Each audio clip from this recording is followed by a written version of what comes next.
I spent 37 years of my life believing in a woman who I thought was my soulmate, my partner in every sense of the word.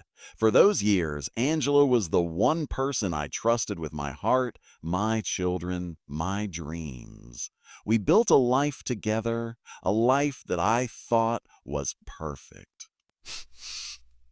She was my constant, the one I leaned on when everything else seemed to be falling apart. We raised two beautiful children, celebrated anniversaries, and faced the hardest times side by side.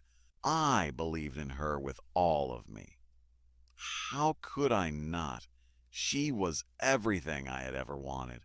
She was everything I had ever wanted. But one morning, everything I knew was ripped away in an instant. A knock at the door. Just one knock that, when answered, shattered my entire world. I stood frozen as the FBI stormed into our home, guns drawn, their eyes cold, as if I was the one who had done something wrong, or who had done something wrong. They didn't explain, didn't offer context. They simply asked one question that would destroy everything I knew. Do you know who your wife really is? In that moment, I knew something was terribly off. I turned to Angela, my wife for 37 years, and saw a face that had no answers, only a void that sent a shiver down my spine. It was like the entire world had frozen. I couldn't process it. This couldn't be happening. She couldn't be who they said she was. But as the truth began to unfold, piece by piece, I realized that the woman I had shared my life with, my wife, was someone I had never truly known. The life we had built together, the memories we cherished, everything was a lie. How do you even begin to process that? How do you face the person you thought you knew better than anyone else, only to realize they were someone entirely different? This is my story, a story of betrayal, deception, and the gut-wrenching truth that the one person you loved for so long was someone you never really met. The air inside the house felt cold now. The warm, familiar morning, the smell of coffee, the soft hum of the kitchen was suddenly replaced with a heavy, suffocating silence. I could feel the weight of the FBI agents' presence, their boots echoing against the floor like they were walking on the bones of everything I thought I knew. The lead agent stepped forward, his face cold and unreadable, and locked eyes with me. I could barely breathe. I couldn't move. It felt like the walls were closing in on me. The words came out like a knife, sharp and slicing through the reality I had lived for the past 37 years. I blinked, trying to understand what he was saying, but it didn't make sense. What do you mean? She's my wife. Of course I know who she is, I stammered, my voice sounding like it was coming from someone else. Someone who wasn't trapped in this nightmare. I glanced at Angela, hoping for some kind of reassurance, but she didn't react. She just stood there, eerily calm, her eyes staring at the ground. Her eyes staring at the ground. She didn't flinch, didn't speak. I turned back to the agent, but the words were already out of his mouth, and they hit me like a freight train. Your wife is living under a false identity. Time stopped. It was like the ground had been ripped out from beneath me, and I was left suspended in mid-air. My heart pounded in my chest, each beat reverberating in my ears as I processed what he had just said. I looked back at Angela. She stood there, silent, almost vacant, a stranger in the flesh of the woman I had loved for 37 years. "That's impossible," he muttered, my voice trembling. She's my wife, Angela. We've been together for almost 4 decades. I felt like I was drowning in confusion, my mind racing in every direction, trying to piece together a puzzle I couldn't even comprehend. But the agent wasn't done. He stepped closer, his presence looming over me like a shadow that had no intention of leaving. The name she's been using for all these years isn't her real name. Angela is a fabrication. I tried to process the words, but they didn't make sense. How could this be real? Everything about my life, everything about her, had always felt so right, so real. How could it be a lie? Who is she then? I asked, my voice hoarse now, the question escaping without thought. What is her real name? The agent didn't hesitate. He pulled out a folder from under his arm and opened it with a deliberate motion. My eyes were glued to the contents as he flipped through the pages, each document worse than the last. Old black and white photographs of a woman I didn't recognize. Fingerprints, criminal records. Then the agent placed a photograph in front of me. My breath caught in my throat. The woman in the photo was familiar and unfamiliar all at once. Her features were the same, sharp jawline, dark hair, piercing eyes. But there was something different about her, something cold, something dangerous. Underneath the photo, a name was written in bold, cold letters. Miriam Gray.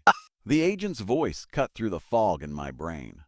This is the woman your wife really is, Miriam Gray. She's been living under the name of Angela Evans for decades. And she's not who you think she is. I was shaking now. I didn't know what was real anymore. Everything felt like a blur, like I was standing outside my body, watching this unfold. How could Angela, my Angela, be someone else? It didn't add up. She was kind, loving, the perfect wife. We had built a family together.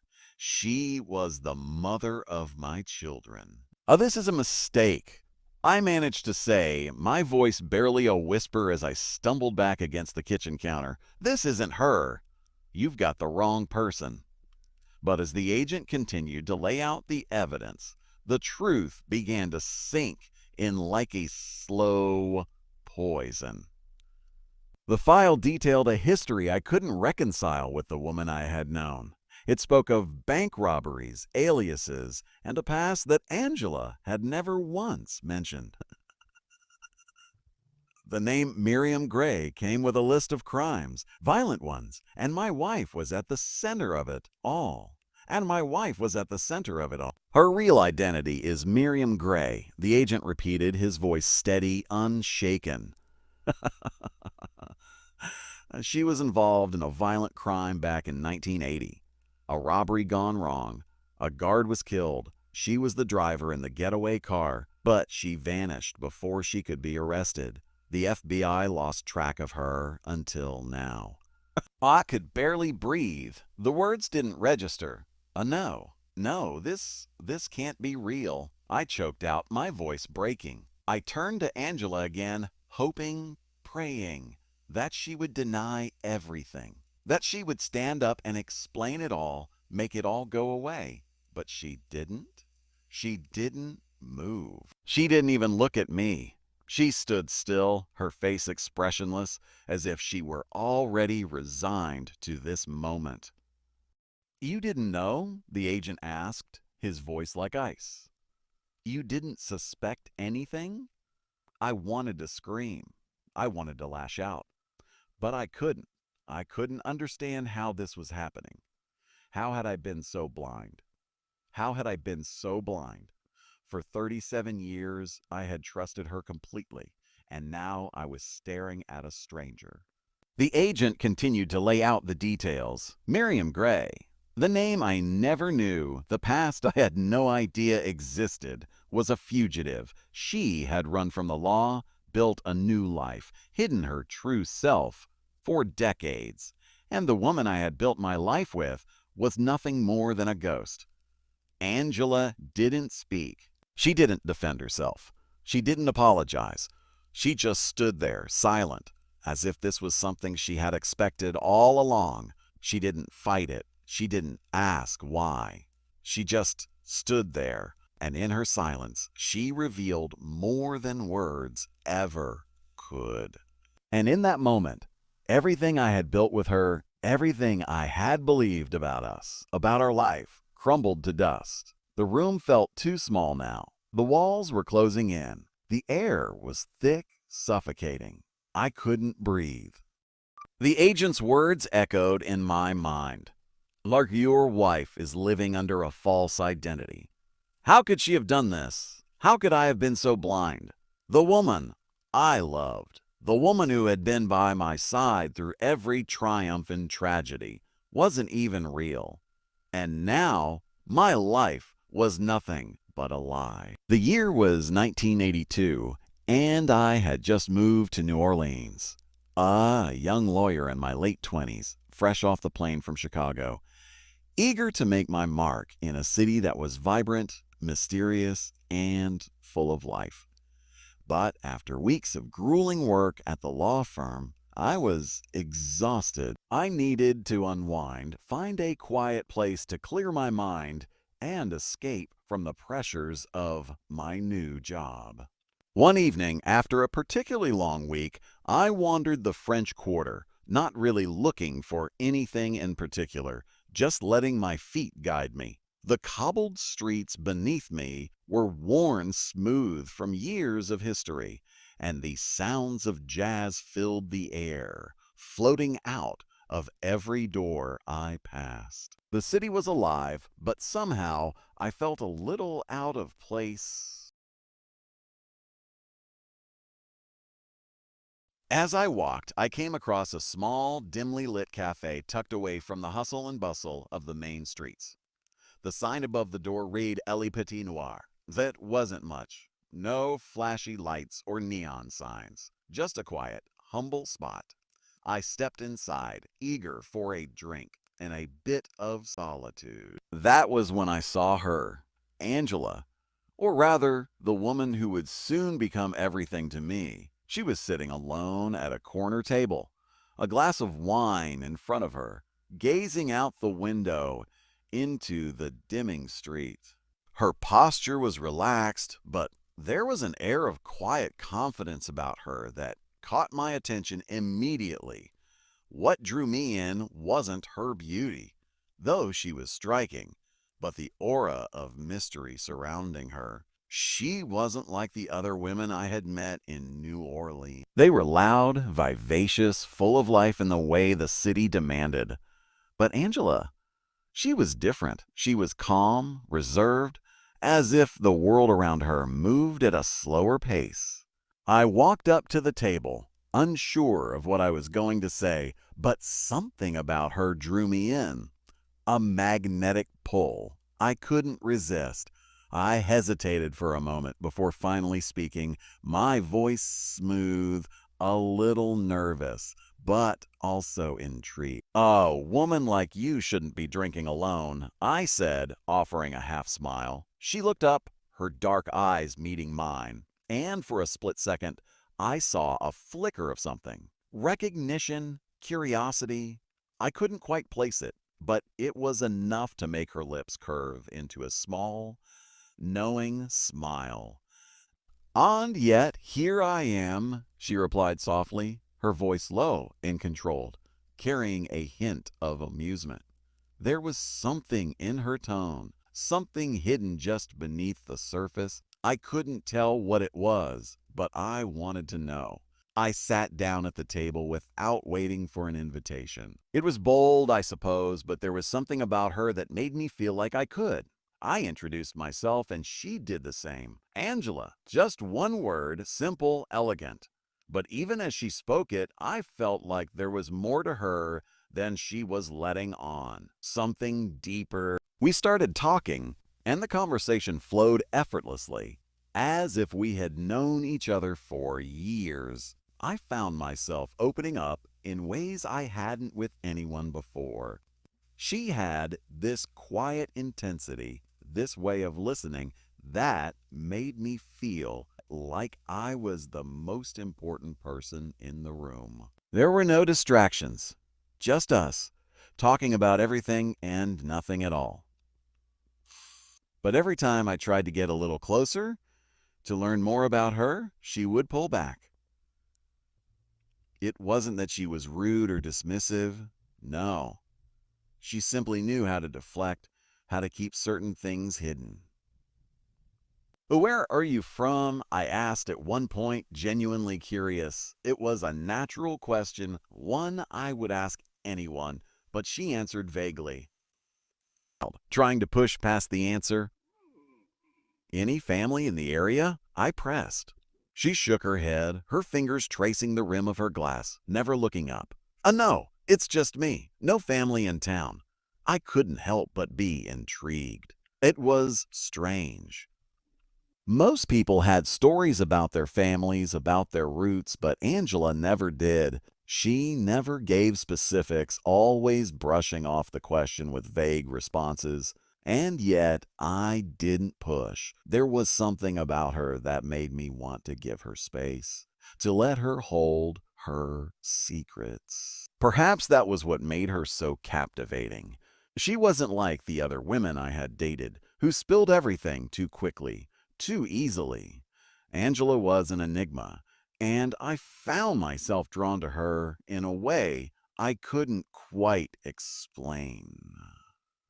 As the evening wore on, we continued to talk, sharing stories of our lives. I told her about my work, my ambitions, my move to New Orleans, and she listened, always engaged, but never revealing too much about herself. It was as though she existed in the space between two worlds, one where she was open and warm, and one where she kept things locked away, hidden from prying eyes. When the evening came to a close, I offered to walk her home, but she declined with a soft smile. "I'm fine," she said. Thank you, though. It was nice meeting you, Richard." I stood there for a moment, wanting to say more, wanting to ask her about her past, about the things she refused to talk about. But I didn't. Maybe it was because I respected her privacy. Wow. Or maybe it was because, even then, I knew there was something off limits about her. Something that I wouldn't be able to pry into, no matter how hard I tried. We parted ways that night, but I couldn't shake the feeling that I had just met someone who was going to change my life in ways I couldn't yet understand. Over the next few months, I saw Angela regularly. We started spending more time together. Quiet dinners, long walks through the city streets, talking about everything and nothing at once. It felt easy with her, effortless. There was a calm between us that I hadn't experienced before. She was a part of my life now, and I was a part of hers. But still, the mysteries surrounding her remained. There were little things that I noticed but didn't question at first. The way she would never let me in on her past, the way she avoided talking about her family or where she had been before New Orleans. There were never any pictures of her as a child, no old friends who ever called, no family gatherings. When I asked about her childhood, she would simply say it was complicated, and I would let it go, thinking it was just another one of her quirks. But as our relationship deepened, I couldn't help but feel that there was much more than she was telling me. And even though part of me wanted to know the truth, another part of me was afraid of what I might uncover. What if the woman I was falling for wasn't the woman she seemed to be? What if Angela, my Angela, was hiding something far darker than I could imagine? But for now, I let those thoughts fade into the background. I had found something rare, something beautiful in Angela, and I wasn't ready to let go. Not yet. By 1984, I was completely in love with Angela. Every moment we spent together felt like it was meant to be. After everything we'd shared, The quiet conversations, the gentle pull I felt toward her. I knew there was no one else I could see myself with. So, when I asked her to marry me, it was as much of a certainty as breathing. We didn't have an extravagant wedding. No grand ballroom, no guests from her side of the family, just a small ceremony at the local courthouse with a justice of the peace to pronounce us husband and wife. It wasn't much, but it didn't matter. What mattered was that Angela and I were making a commitment to each other, to our future, to our future. That was enough for me. I didn't need the fanfare. I had her. Years that followed were a quiet dream. We built a life together in a modest home on the outskirts of the city. The kind of home where neighbors said hello as they walked by, where children rode their bikes in the afternoon, and where Sunday mornings were spent at church, surrounded by the familiar faces of people who had become our extended family. Angela was everything I had ever hoped for in a partner. She was loving, dedicated, and always there when I needed her. I watched her become a devoted mother to our two children, Ethan and Lily. Every morning, she made their lunches, packed their school bags, and sent them off with a kiss. She volunteered at school events, baked pies for church fundraisers, and made sure I always had a warm meal waiting for me when I came home. She was the kind of mother and wife every man dreams of having: patient, caring, selfless. We had built something that looked perfect on Our family was growing, our home was warm, and I had a wife I was proud of. Angela had integrated herself so seamlessly into our community that she was beloved by everyone. Friends, neighbors, even strangers who met her once spoke of her with admiration. She was kind, gracious, and always willing to lend a helping hand. I had no reason to doubt anything, and I trusted her completely. But even in the midst of this idyllic life, there were oddities. Things that at the time I simply couldn't explain. Or rather, I didn't want to. I was too blinded by love, by the perfect image of the life we had created, to question anything. For one, Angela never talked about her family. There were no stories of her childhood, no visits from relatives, no mention of cousins or aunts. When I asked her about her parents, she always responded with a vague answer, something about how they had passed away when she was young in a car accident. It was always the same answer, and I never pressed her for more. She'd laugh it off, and I, wanting to avoid making her uncomfortable, would change the subject. She never had photographs from her childhood, either. No baby pictures, no family photos on the walls, nothing that tied her to any past outside of the life we shared. I never questioned it. I figured some people didn't want to talk about their pasts, and maybe Angela was one of them. Maybe her history was too painful, and that was fine. After all, she had me now, but there were other small things I dismissed. We never used credit cards for anything. For every trip, every outing, Angela insisted on using cash. No checks, no credit card statements, just cash.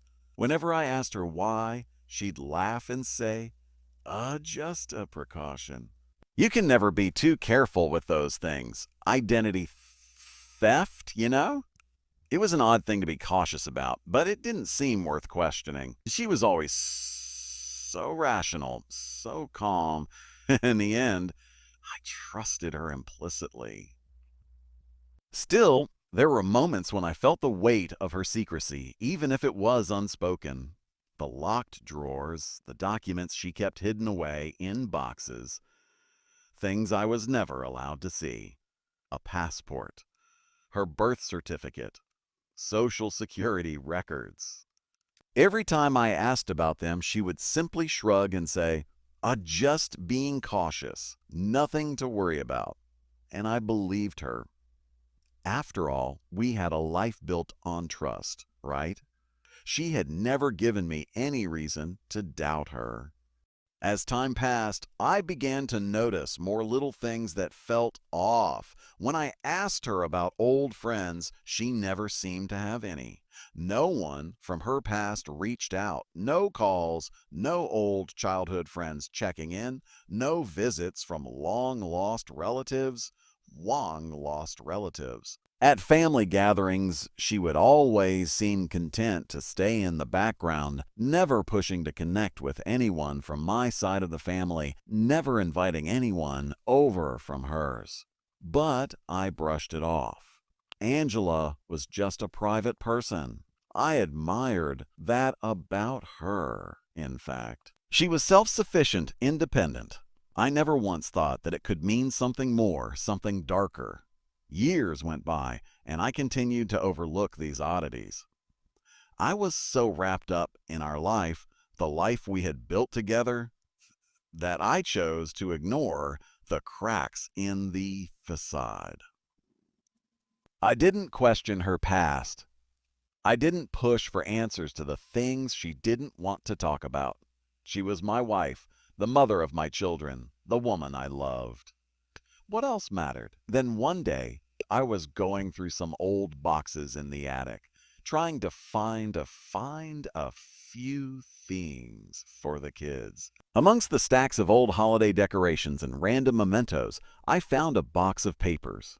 Most of it was junk, old receipts, some forgotten letters. But there was one folder that caught my eye. It had her name written on it.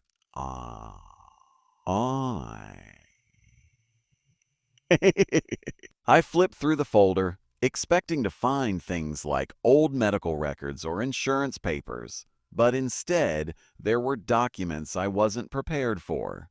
One was a report of an incident that had happened years ago. The details were vague, but the name on the document was familiar. Miriam Gray. Miriam Gray. I froze. I didn't know what to think, but I felt the stirrings of something deep in my chest, a knot of fear, a rising sense of dread. My hands trembled as I put the papers back in the box, trying to convince myself it was nothing. Angela had told me her real name was Angela Evans, not Miriam Gray. I closed the box, tried to push the feeling down, but something had shifted. I knew it. Something was wrong. But I couldn't bring myself to ask her. Not yet. What if I was wrong? What if there was a perfectly reasonable explanation? I wanted to believe in the life we had and the woman I thought I knew so well. The next few days were a blur. I couldn't stop thinking about the folder, about the name. Miriam Gray. I pushed it from my mind as best as I could, trying to focus on our children, on our work, on everything that made our life so beautiful. But the unease lingered, a shadow following me wherever I went. I trusted her. I had always trusted her. So why was I suddenly feeling like I was on the verge of discovering something I might not be able to live with? I couldn't breathe. The walls of the kitchen felt like they were closing in, tightening around me with every word the FBI agent spoke. My mind raced, trying to make sense of the impossible. The woman I had loved for 37 years, the woman I had married, had children with, had built a life with, was not who she said she was. The agent didn't give me time to digest what he had just revealed. He reached into the folder again, his fingers pulling out more photographs, more documents that I wasn't prepared for. He spread them across the kitchen table in front of me, each image making my stomach churn. My hands were shaking, my body cold, as I tried to comprehend what was unfolding before me. The first photo was of Angela, or rather the woman I had known as Angela. But this was not the same woman I had spent my life with. In this photo, the woman staring back at me was younger, harder. Her eyes were empty, devoid of the warmth I had seen every day for nearly 4 decades. There was a coldness in her expression, a calculation that sent a chill down my spine. The woman in the photo had a life that seemed far removed from the gentle, caring wife I thought I knew. Who is she? I asked, my voice cracking. Who is this? The agent didn't hesitate. This is Emma Gray, your wife's real name. Emma, not Angela. I leaned forward, my heart pounding in my chest. The name Emma Gray meant nothing to me. I had never heard it before. Oh, what do you mean, her real name? Her real name? What are you talking about?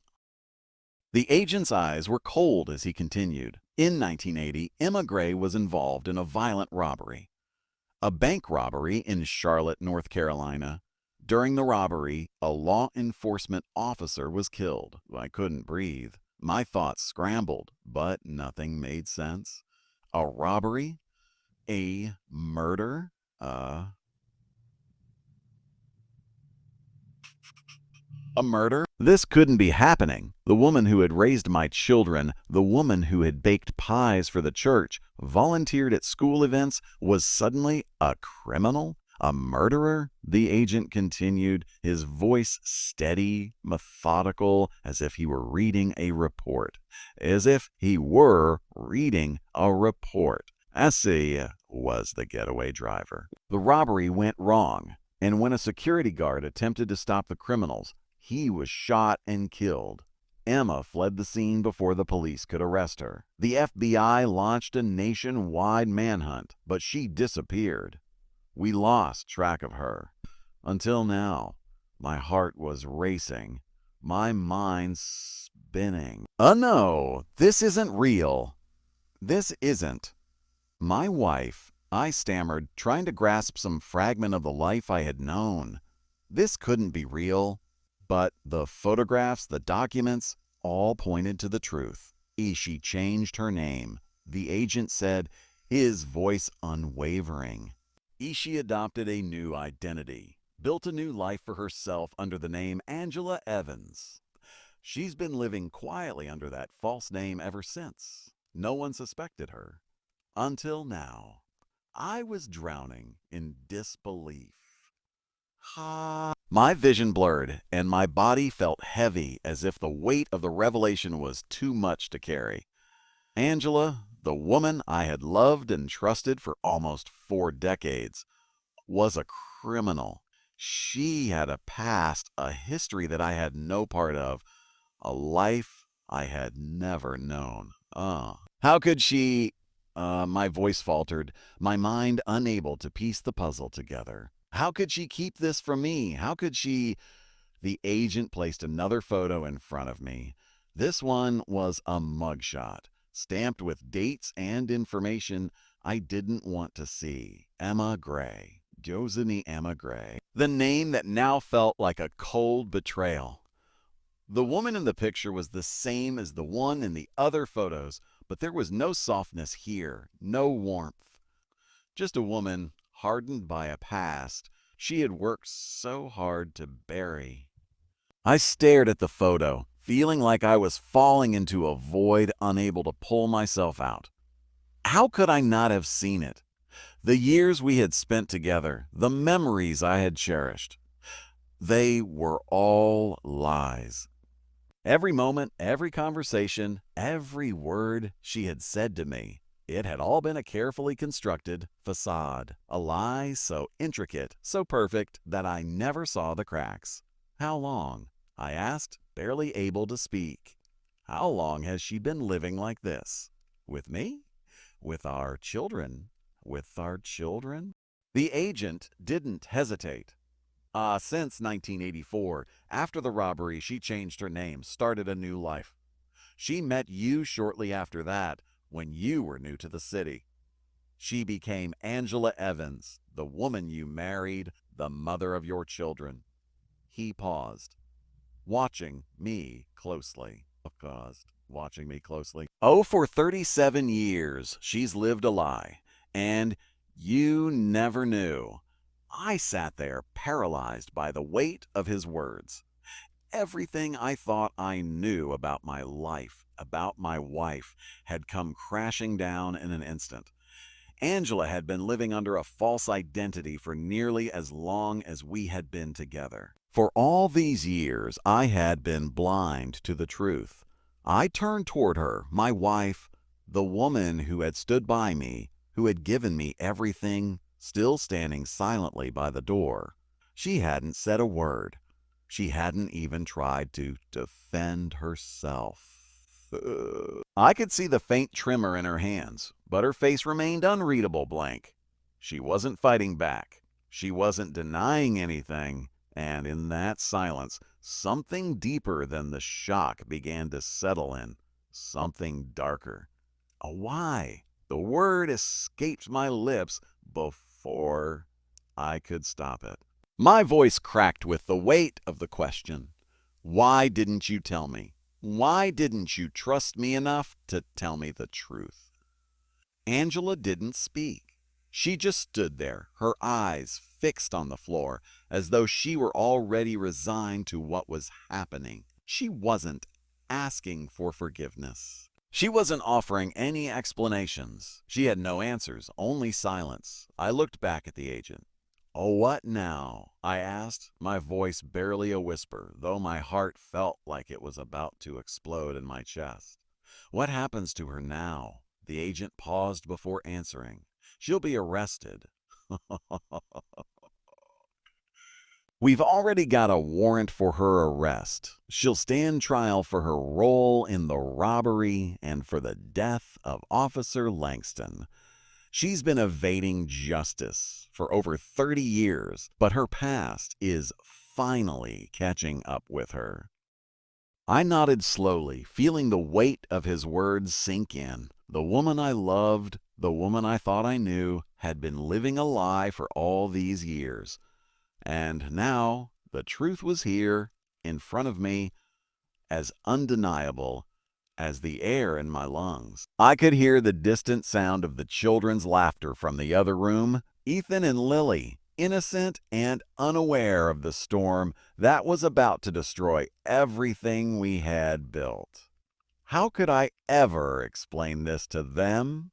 How could I explain that their mother, the woman they had trusted and loved, was not who she seemed to be? But as I looked back at Angela, Miriam, I corrected myself.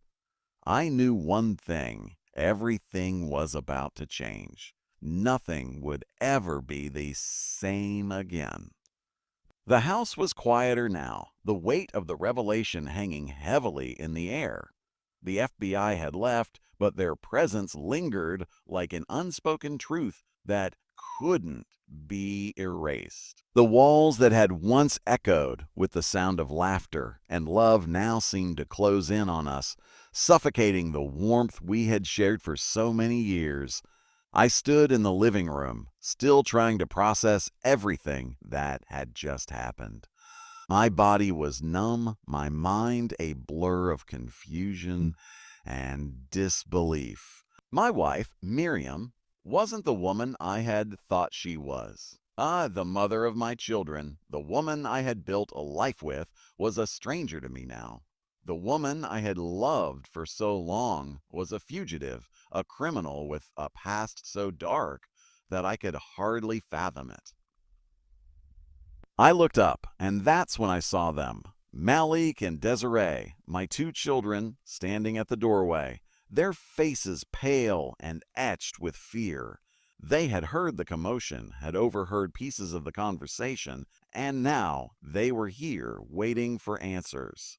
But what could I say? What could I tell them that would make any of this make sense? Malik, my eldest, was the first to speak. His voice was low, almost dangerous in its restraint. He stepped forward, his hands clenched at his sides, his eyes filled with a raw, painful anger I had never seen in him before. I had never seen in him before. Lie, is it true? Malik's voice cracked, but the anger was still there, simmering just beneath the surface. Is it true that all of this, everything we've known, was a lie? I felt my chest tighten at the rawness of his words.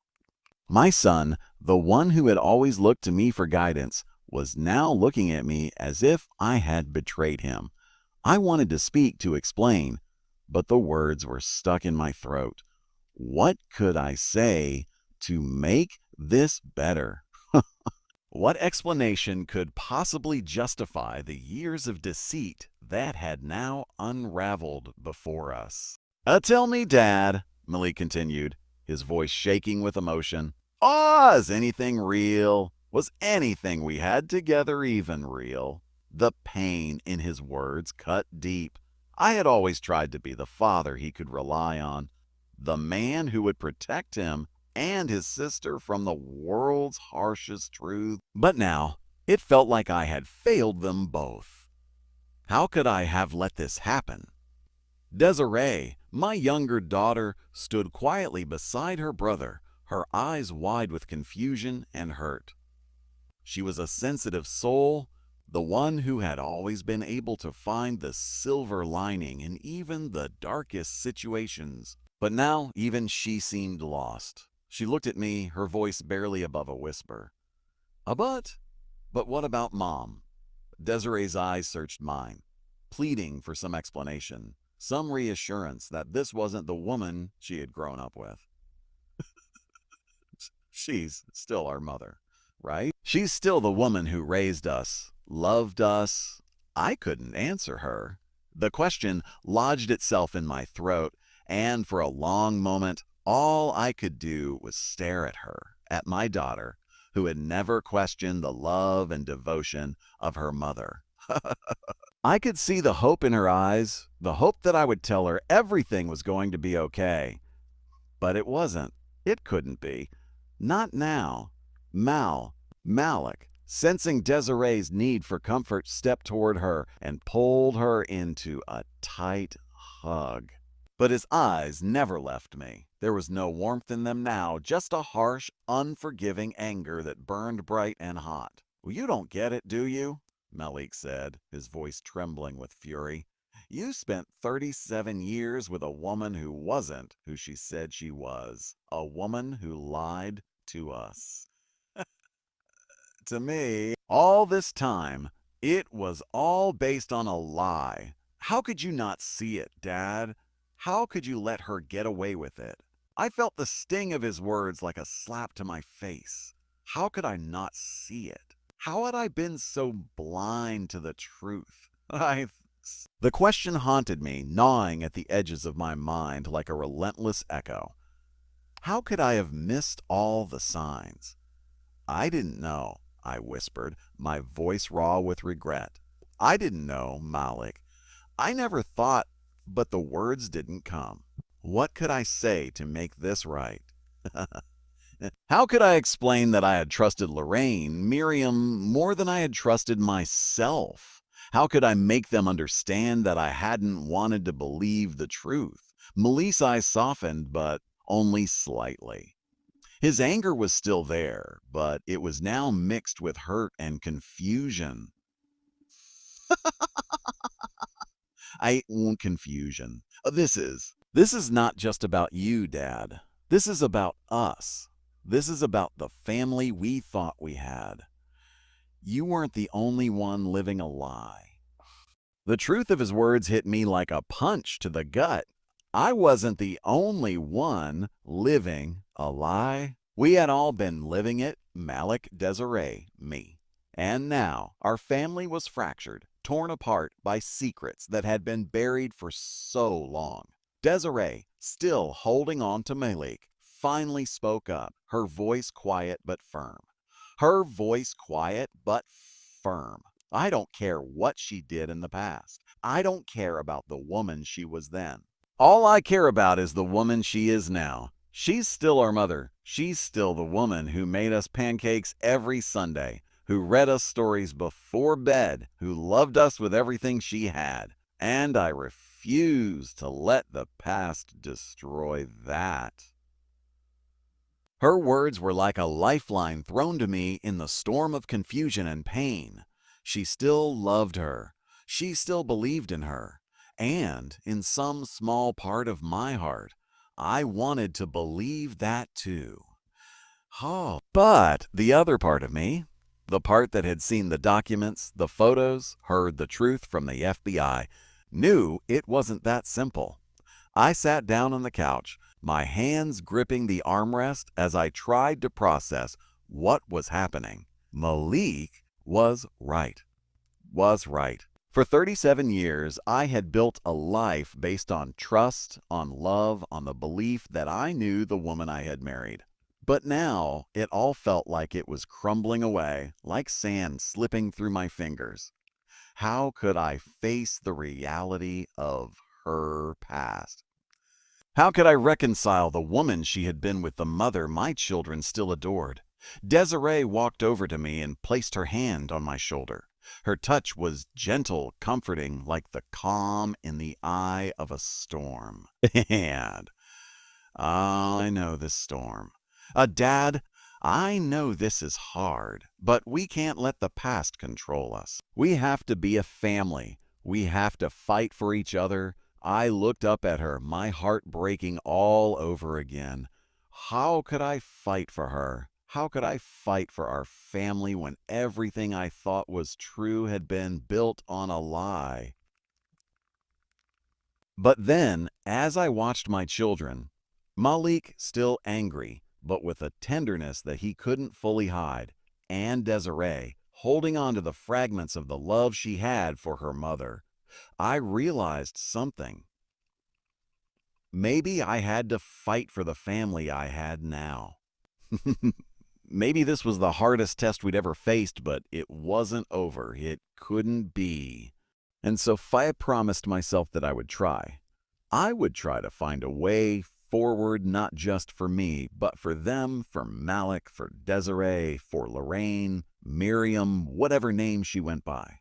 The truth had shattered us, but I wasn't ready to give up. Not yet. The day the FBI took Lorraine away, the quiet neighborhood that had once been the epitome of suburban peace turned into something else entirely. The front door of our house was left ajar, a symbol of everything that had fallen apart. The smell of fresh coffee and pancakes that had once filled the air now felt like a cruel reminder of the life we had lost.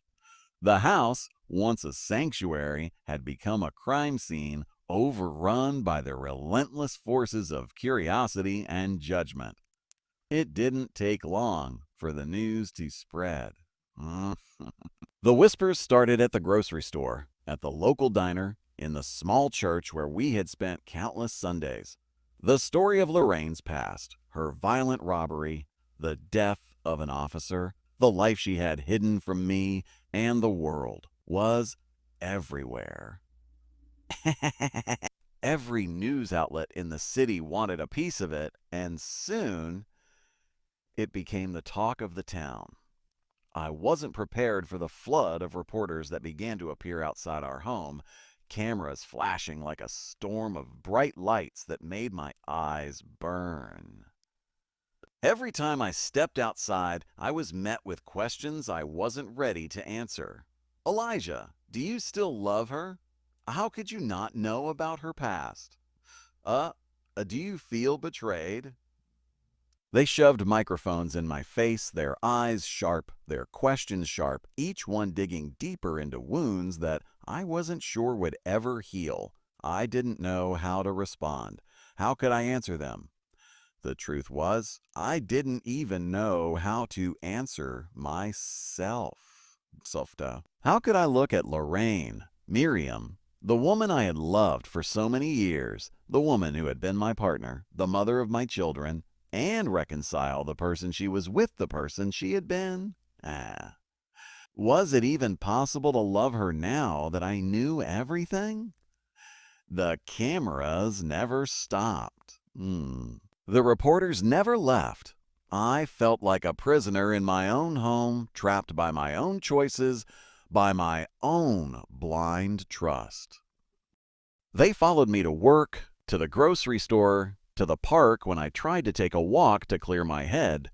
They were everywhere, their questions unyielding, their cameras relentless. It felt like I had become a man under public trial, the judge and jury all wrapped up in the eyes of strangers who didn't know me, didn't know Lorraine, and didn't care about the truth beyond the headlines. "You think your wife is still capable of change?" one reporter asked as I walked to my car. "Oh." His voice was almost too calm, as if he expected an answer. But the question cut through me like a blade. "Do I think she could change?" I stopped, turning to face the reporter. His camera was pointed directly at me, waiting for my response. But all I could do was stare at him. The question echoed in my mind, bouncing around like an unanswerable riddle. Could she change? The woman I thought I knew was gone, replaced by a fugitive, a criminal, with a history I couldn't outrun. Could she change? Could I still love her?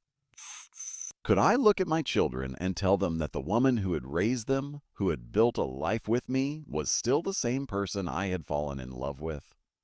The answer wasn't clear. It wasn't easy. "I don't know," I finally said, my voice low and filled with the weight of my own. "I don't know who she is anymore." And that was the truth. I didn't know who she was anymore. The woman who had been my partner, my best friend, was a stranger to me now. I could no longer look at her without seeing the shadow of her past lurking in every corner of our lives. No, I had loved her for 37 years, but in the blink of an eye, everything I had known about her, about us, had come crashing down. The reporters were still asking questions, still pushing for answers, but I couldn't give them any answers for myself, let alone for anyone else.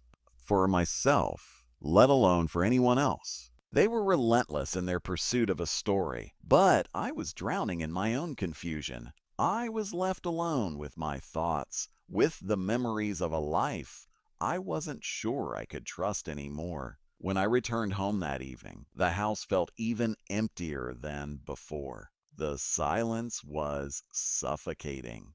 Malik and Desiree were sitting on the couch, their faces tired, their eyes haunted by everything that had happened. They didn't speak. They didn't need to. I could see the questions in their eyes, the same questions that had been swirling in my own mind for days.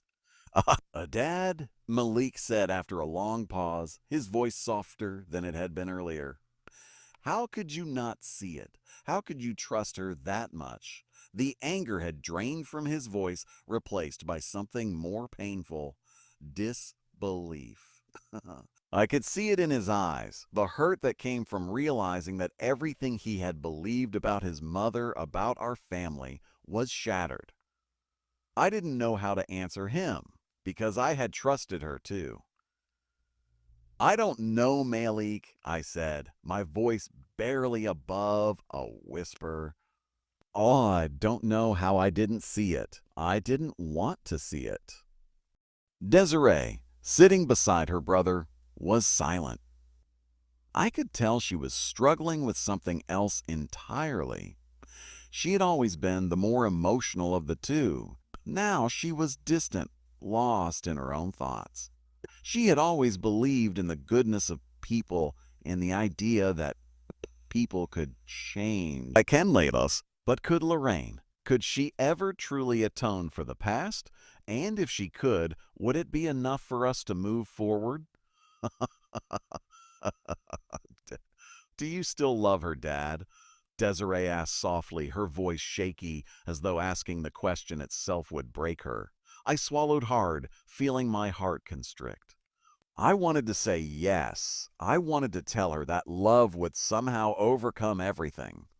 But the truth was, I didn't know anymore. I didn't know if I could love the woman she had been or the stranger she had become.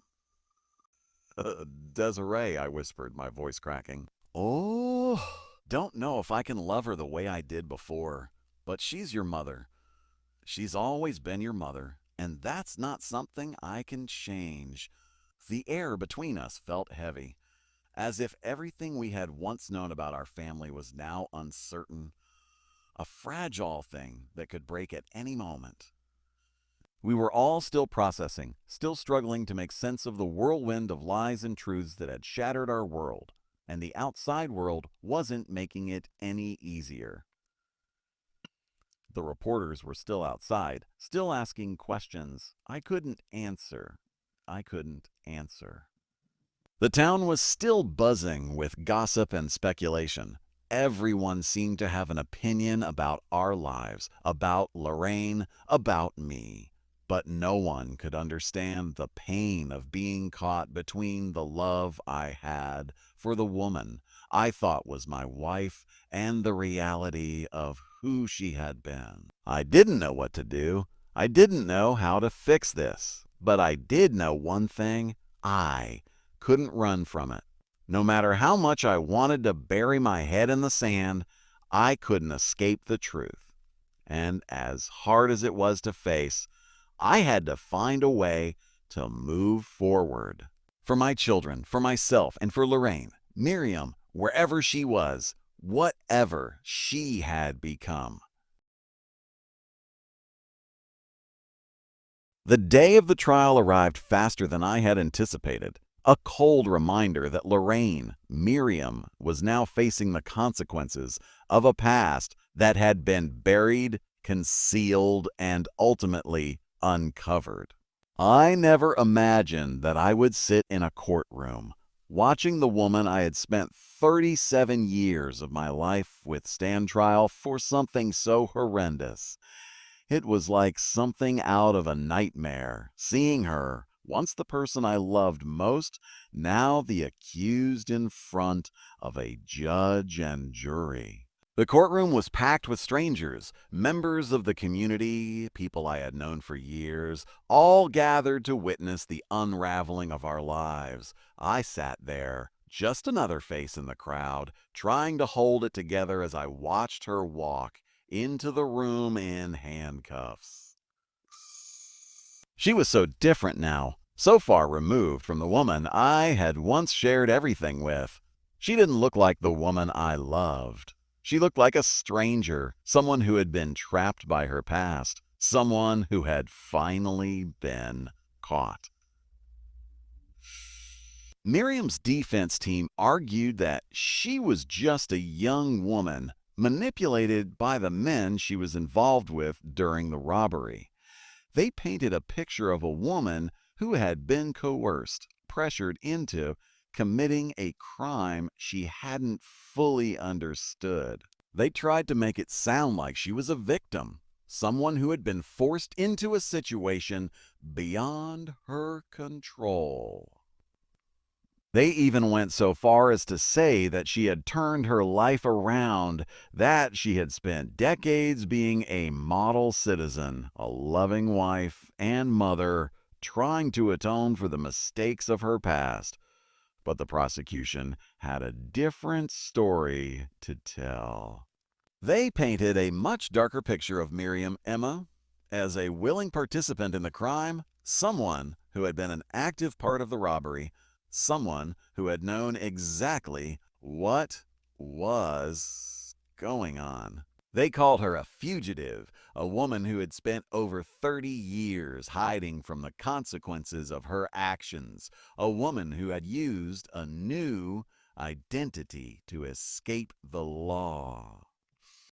The more they spoke, the more I felt like I was sinking. I had loved her. I had trusted her. And yet, here I was, watching a courtroom full of strangers tear apart everything I had known. The woman I had married was no longer the woman I had believed her to be, and it hurt more than I had ever imagined. I kept glancing at the children. Malik, sitting next to me, had grown quiet. His face was expressionless, but I knew he was struggling with everything that was happening. Desiree, on the other hand, had tears in her eyes, but she was trying to remain composed. She still wanted to believe in her mother, in the woman who had raised them, loved them. I could see it in her eyes. She was fighting the truth, fighting to hold on to a version of Lorraine that no longer existed. The defense painted Miriam as a victim, a woman who had been manipulated by a ruthless criminal gang.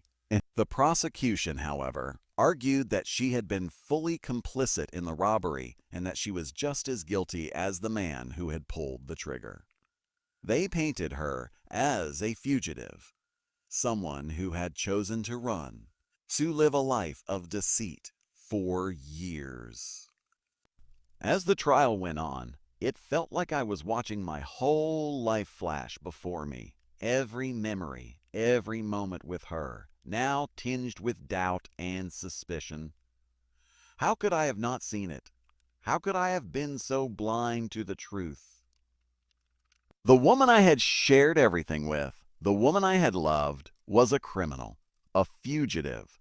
She had built our life on a foundation of lies. The days dragged on as the case progressed. The courtroom became a place of tension, where every word felt like a blow to my chest. The testimonies, the evidence, the photos of the crime scene, all of it painted a picture of a woman who had been living a lie. A woman who had been hiding from her past for decades, even from the people who loved her most. It wasn't until the final day of the trial that the weight of it all hit me. The jury deliberated for hours, and when they returned, I could feel the heaviness in the air. The verdict would determine Miriam's fate and mine. Would she be able to walk free again after all these years, or would the truth finally catch up to her? The judge stood, and the courtroom fell silent. I held my breath as the words were spoken. OE, the jury, find the defendant guilty of first-degree robbery and second-degree murder. The words seemed to echo around me. Guilty. The woman I had loved, the woman I had trusted, had been convicted of the very thing I had never imagined her capable of. The judge continued. For the charge of second-degree murder, the sentence is 25 years in prison with the possibility of parole after 15 years. I sat there, numb. The tears that had been building inside of me threatened to spill over, but I held them back. I had no words. I couldn't even find the strength to speak. The woman I had thought I knew was now a convicted criminal, and I was left to pick up the shattered pieces of my life. The life we had built together, the life I had believed was perfect, was now destroyed by a truth I couldn't escape. Miriam didn't say anything. She didn't speak or react when the verdict was read. She just stood there as though she had already resigned herself to her fate. The woman I had once known had disappeared into the silence of her own past, leaving nothing but the consequences of her actions to define her. I looked at Malik at Desiree. They were both staring at Miriam. Desiree's eyes were red from crying, and Malik, my once confident, proud son, was sitting with his head in his hands, shaking his head as though he couldn't believe what had just happened. How could I explain this to them? How could I explain this to them? How could I explain how the woman they loved, the woman who had raised them, could have done something so terrible? How could I explain to them that the person they thought they knew, the person we all thought we knew, was a lie, I could feel my heart breaking as the gavel came down, sealing Miriam's fate. I had to live with the reality of it, live with the pain of loving someone who had deceived me, who had deceived us all. As the courtroom emptied, I remained seated, staring at the empty chair where Miriam had sat. The guilt, the anger, the disbelief, they all rushed in at once. I had lived a lie for so long, and now the truth was inescapable. I didn't know what to feel anymore. All I knew was that nothing would ever be the same again. Months had passed since the trial. The courtroom verdict, the conviction. It all felt like a distant memory now, though it was far from gone. The echoes of that day still reverberated in my mind, haunting me, playing over and over again like a twisted reel of film I couldn't stop watching. I thought the weight of Lorraine's betrayal would fade, but it never did. It settled into my bones, into my heart, until I wasn't sure who I was anymore. The phone call had come early that morning, the voice on the other end blunt, efficient. We're scheduled for a visitation. 2 p.m. Prison. It took everything in me to say yes, to go. What was the point? What would seeing her again even accomplish? She was locked away. The life we had shared, the family we had built, was shattered, irreparable. But something, some part of me, told me I needed to face her. I owed it to myself, to the years I had spent with her, to find some sense of closure, even if I wasn't sure how I could ever move forward. The ride to the prison was quiet. The roads seemed longer than they ever had before. The sky darker. I could feel the weight of the visit pressing on me, each mile making my stomach churn more. I tried to brace myself for what was coming. How could I face her? After everything, after the lies, after everything I had discovered, I wasn't sure I could look at her without feeling the searing pain of betrayal. But deep down, I knew I had to see her. The visitation room smelled like antiseptic, cold steel, and something else, something nameless that clung to the air. There were rows of chairs, uncomfortable, sterile, and cold, just like the room itself. The hum of fluorescent lights filled the silence. My hands were clammy, my heart pounding in my chest as I sat in one of those chairs, waiting. And then she walked in. Miriam was different. Gone was the woman who had smiled at me across our kitchen table, the woman who had laughed with me, loved me, built a life with me. In her place was a woman who looked older, fragile, her face thinner than I remembered. Her hair, once meticulously kept, was now dull, pulled back into a simple braid that barely touched her shoulders. Her eyes, those familiar, warm eyes, were now empty, haunted. She looked smaller, diminished, like a piece of her had been worn away with time. She didn't speak at first. She just stood there, her eyes fixed on the floor, as though she couldn't bring herself to meet mine. The silence stretched out, a heavy blanket between us, suffocating any words that might have been said. I was the first to break it. The question came out far too softly, too uncertain. It wasn't a question I ever thought I would ask her, not after everything that had happened. But there I was asking it. Angela finally raised her eyes to meet mine. I saw the pain there, the guilt, the remorse. It was all there, written across her face like an open book. But it didn't make it any easier. It didn't undo the years of deception. It didn't change the fact that I didn't know who she was anymore. She asked quietly, her voice cracking with emotion. The sharpness in her words was gone now, replaced by something softer, something more vulnerable.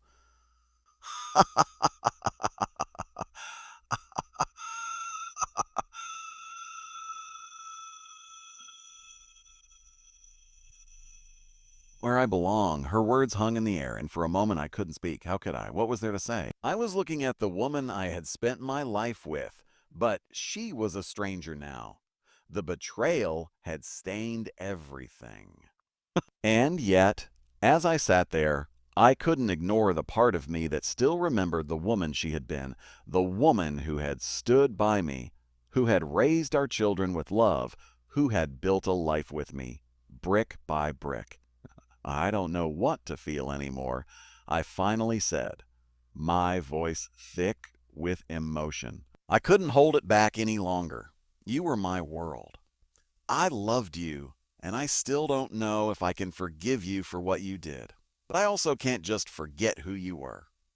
Who we were.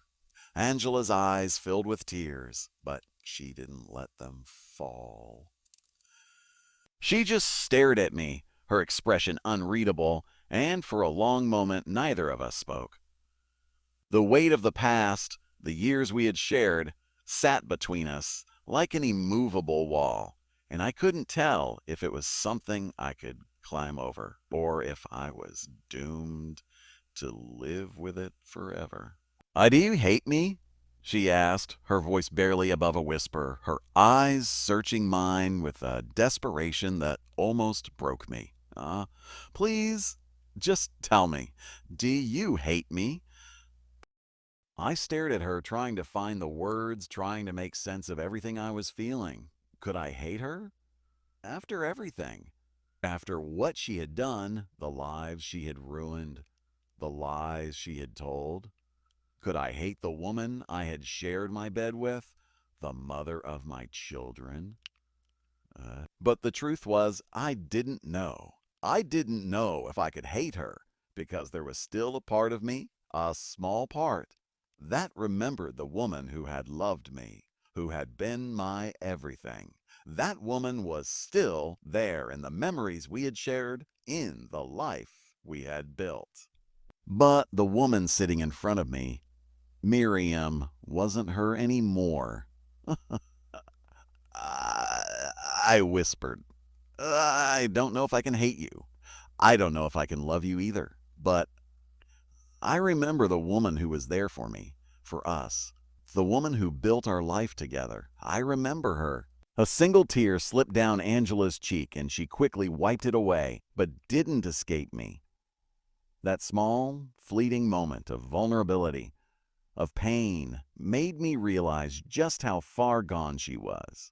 The woman I had loved, the woman I had trusted, was gone.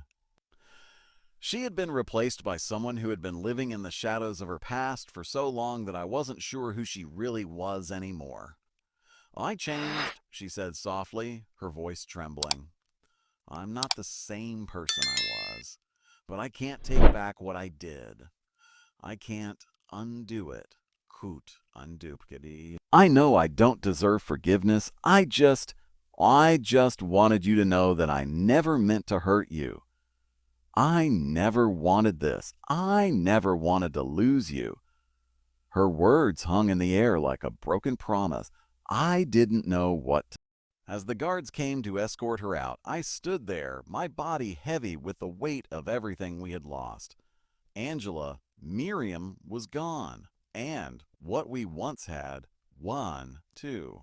But somewhere deep inside me, I still remembered her, the woman who loved me, who built a life with me, and that was the hardest thing to let go of. As I sit here now reflecting on everything that has happened, the years I spent with Angela, the woman I loved, the woman who raised my children, the woman I thought I knew, it feels like a lifetime ago. But the truth is, it wasn't. It was only yesterday that I stood in front of her, staring into eyes that once held the promise of a future I could never have imagined was built on lies.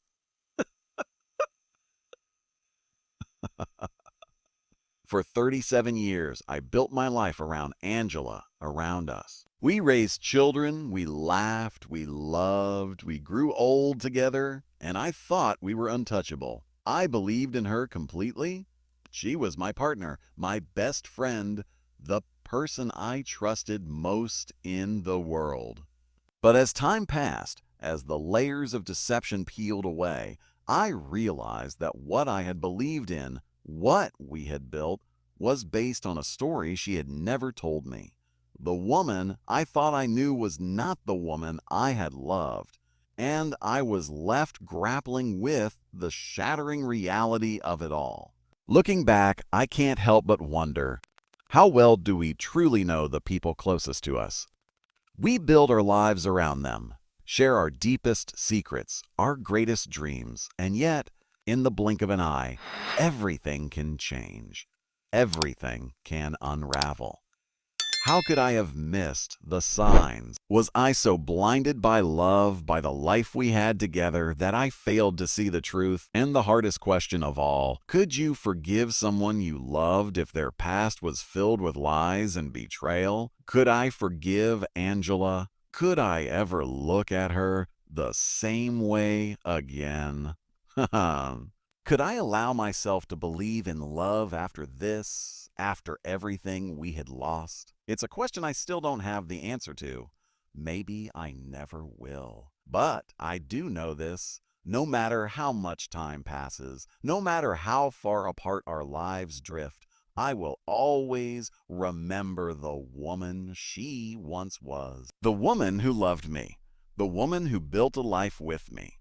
The woman I lost. The past is a powerful thing. It shapes us, defines us, and sometimes it haunts us. Angela's past may have caught up with her, but my memories of her will always linger, both a comfort and a curse. So, I leave you with this. Can we ever truly know the people we share our lives with? Can we ever fully trust, knowing that everyone has a past they might be hiding? If you've been moved by this story, if it made you question everything you thought you knew about the people closest to you, don't forget to hit that subscribe button. Awesome. Because stories like this, the ones that challenge everything we think we know, are the stories we all need to hear. And remember, the top 1% of writers in the true crime niche are raking in over 1 million subscribers from videos just like this. Don't miss out on the gripping tales that will leave you questioning the truth. Subscribe now and join us as we continue to unravel the stories that shake the very foundations of what we believe.